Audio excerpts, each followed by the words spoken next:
बिस्मिल्लाहिर्रहमानिर्रहीम। साढ़े जी मशक छोटी ABC भी लिखी गई है, बड़ी भी मशक हो गई है। हुण असी फिक्र है कि मैं लिखांगा, नाम ही लिखना मैं अपना।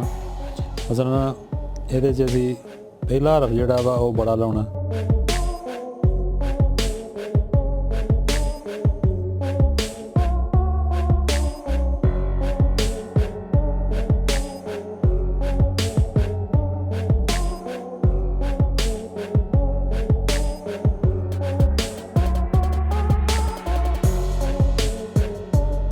गुलजार अहमद लिखना स्पेस जी एक हरफ जोड़ा होंगे ये जिन्नी स्पेस आनी चाहिए। मैं इतों शुरू करना।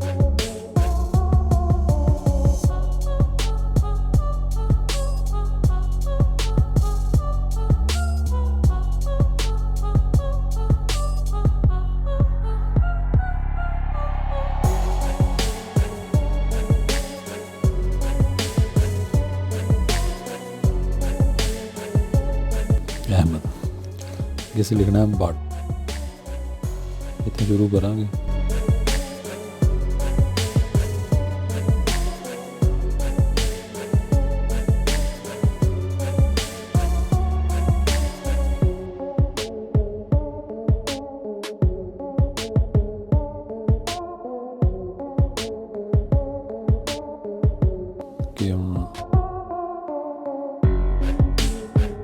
बाट JB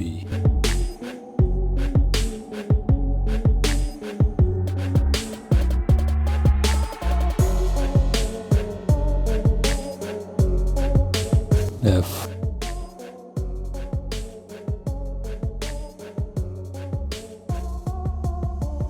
S D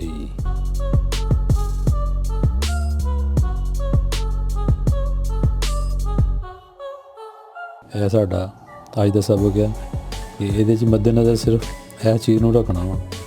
पहले तो बड़ा लफ्ज़ लगाना वा, एक पहला स्पेस जी वो एक जिन्ना एक हरफ होंदा ना उन्नी स्पेस देनी है, इस तो ज़्यादा स्पेस नहीं देनी। क्यों स्पेस इन्नी काफ़ी है क्योंकि पहले हरफ जोड़ा बड़ा लग जाता है, भी एक स्पेस की निशानदेही करता है। अज का सबक है साडा।